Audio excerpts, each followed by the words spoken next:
उन्होंने प्रॉपर तरीके से अमेरिका को भी धमका, तुम धमकाना किसको चाह रहे हो? अमेरिका को। इस बात पर तुम अमेरिका वालों को धमका रहे हो, ये तुम्हारा मुंह बिगाड़ देंगे, बहुत बुरा दिक्कत है कि डोकलाम में 300 सैनिक आकर तुम्हारे सामने और राफेल उड़ा रहा है लद्दाख में। तो चाइना ने ऑब्जेक्शन किया है इस बात पर कि भारत और अमेरिका मिलकर के चीन के बॉर्डर का जो एलएसी वाला हिस्सा है ना, उसके नजदीक युद्ध अभ्यास क्यों कर रहे हैं। इन्होंने इतना ही नहीं, इन्होंने प्रॉपर तरीके से अमेरिका को भी धमका दिया है। चाइना हैज वार्न्ड अमेरिका, क्या कहते हुए कि not interfere in its relation with India, यानी इंडिया के साथ जो हमारे रिश्ते हैं उनके अंदर बीच में मत आइए। यानी कि तुम धमकाना किसको चाह रहे हो? अमेरिका को कि इंडिया को? पहले ये डिसाइड कर लो, और तुम धमकाने वाले होते कौन हो ये हम डिसाइड करेंगे।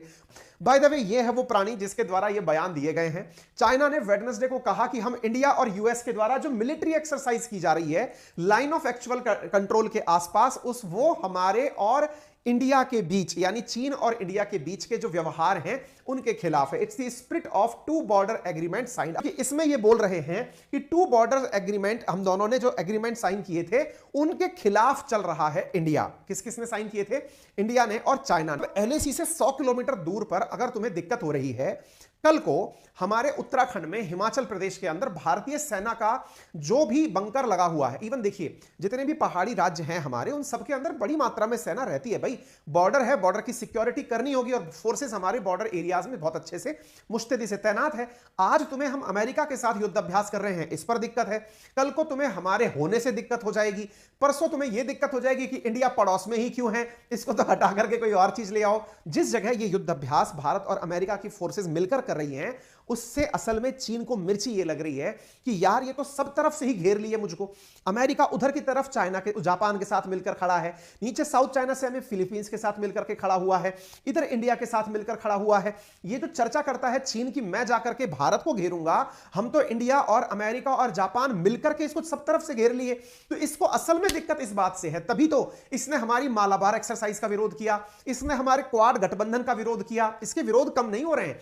उत्तराखंड जो राज्य है असल में, जो कि मिडिल सेक्टर के पास में है, 554 किलोमीटर का बॉर्डर रखता है, उस जगह पर भारत और अमेरिका की फोर्सेस मिलकर के युद्ध का अभ्यास कर रही हैं। देखिए सच मायने में तो बात यही है कि हम लोग यहां पर युद्ध अभ्यास जो कर रहे हैं, इसके पीछे बड़ा मकसद है। मकसद क्या है? मकसद यह है भाई, अमेरिका को पहाड़ों की जरूरत क्या है, वो क्या सीखना चाहता है हमसे? वो सीखना चाहता है कि कल को यदि चाइना के साथ में किसी भी प्रकार का कॉन्फ्लिक्ट होता है और भारत, ऑस्ट्रेलिया, जापान और अमेरिका मिलकर के जो मालाबार एक्सरसाइज कर रहे हैं या जो क्वाड बना के चल रहे हैं, उसका कभी उपयोग करने का मौका मिल जाए तो मौका चूके नहीं। कहीं ऐसा ना हो कि अमेरिकी सेना यह कहती हुई पा जाए कि यार हमें आपके डिफिकल्ट टेरेन पर युद्ध करने का अभ्यास नहीं है। यह पहली बार नहीं हो रहा है कि हम ऐसी एक्सरसाइज कर रहे हो।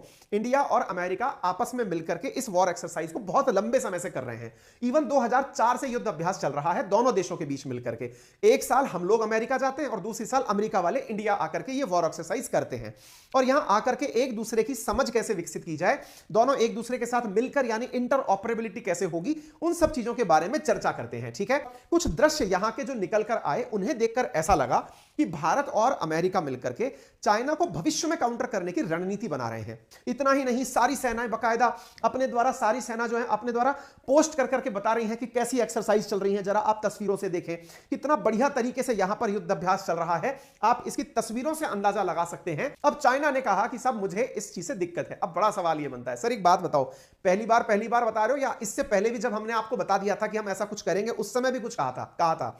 असल में इन्होंने 25 अगस्त को भी हमसे यह कहा था कि जो यूएस और इंडिया की मिलिट्री ड्रिल्स हैं वो एक प्रकार से थर्ड पार्टी का इंटरफेरेंस है। इनके प्रवक्ता के द्वारा यह बयान दिया गया था कि भाई इंडिया जो है वो अमेरिका के साथ में मिलकर के हमारी खिलाफत कर रहा है। हमने इस बात को जानना चाहा यार ये कौन से एग्रीमेंट का हवाला दे रहा है बार बार कि हमने एग्रीमेंट तोड़ दिया। ये चर्चा करता है 1993, 1995, 1996 इन दो समय पर भारत और चीन के बीच में कुछ समझौते हुए थे। उन समझौतों में कहा गया था कि neither side is allowed to conduct military exercise against the other in area near the line of actual control. कि कोई सी भी साइड 1993 के एग्रीमेंट में ऐसा लिखा बताया, 1996 के बीच में जो भारत और चीन के बीच एग्रीमेंट हुआ था उसमें यह मेंशन किया गया कि कोई भी देश एलएसी के नजदीक किसी भी प्रकार का वॉर एक्सरसाइज नहीं करेगा। यह कौन बोल रहा है? चीन बोल रहा है। किसे देखकर बोल रहा है? अमेरिका को इंडिया में आकर दिख रहा है। अच्छा ठीक है, हमारी तुम्हारी बात मान लेते हैं। ऐसा जब इन्होंने कहा तो अपने द्वारा इन्होंने यह कहा कि एग्रीमेंट पर जब ये ऑलरेडी साइन कर चुके हैं तो फिर ये इस प्रकार की हरकत करके भारत और चीन के रिश्तों को खराब क्यों कर रहे हैं? बोले बहुत बढ़िया बात है। तो इंडिया ने कहा कि भाई हमारे आपने जो ऑब्जेक्शन दिए हैं ना, इनको हम एडमिट ही नहीं करते, हम मानते ही नहीं है कि हमने कुछ गलत किया है। एग्रीमेंट के बारे में जहां पर बात की जा रही है वो 1993 और 1996 का एग्रीमेंट है, जिसमें जो बातें मेंशन्ड है ना, वो कहीं पर भी ये नहीं मेंशन करती।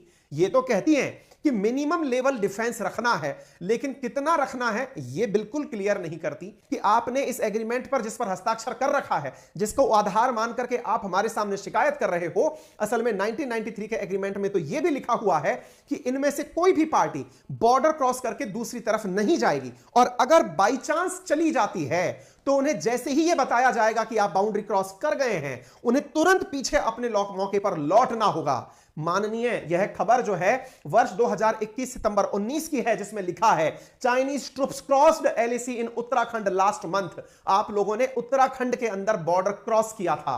आपको इसका जो अंदेशा है ना, कि आपको लगता है कि उत्तराखंड का जो बॉर्डर है अब वो आपका अगला टारगेट हो सकता है। आपने नेपाल को भड़काकर, आपने नेपाल को काला पानी वाले विवाद पर भड़काया ही इसीलिए था ताकि आप नेपाल को हमारे खिलाफ इस्तेमाल कर सकें। जनाब, बात ऐसी है कि तुम्हारी जो दिक्कत है वो असल में इंडिया और अमेरिका के युद्ध अभ्यास से नहीं है। तुम्हारी दिक्कत यह है कि इंडिया अरुणाचल प्रदेश में अरुणाचल प्रदेश फ्रंटियर हाईवे बना रहा है, मिडिल सेक्टर में अमेरिका के साथ युद्ध अभ्यास कर रहा है और राफेल उड़ा रहा है लद्दाख में। तुम्हें दिक्कत है कि इंडिया अब तीनों ही सेक्टर पे अचानक एक्टिवेट कैसे हो गया। तुम्हें अरुणाचल प्रदेश ऐसा लगता था कि बॉर्डर के नजदीक जाओगे, कोई गुमनाम गांव बसा के चले आओगे और हम कुछ ना करेंगे। बेटा 74,000 करोड़ रुपए के आसपास का इन्वेस्टमेंट किया जाना है, जिसमें से 40,000 करोड़ का तो केवल सड़क बन रही है बॉर्डर पर। ठीक है, तुम्हें दिक्कत है कि डोकलाम में 300 सैनिक आकर तुम्हारे सामने कैसे खड़े हो गए। इसके साथ साथ इन्हें एक जो चीज की दिक्कत आ रही है वो ये है, ये कह रहे हैं कि हमारे और चाइना और इंडिया के बीच में अमेरिका बीच में ना आए।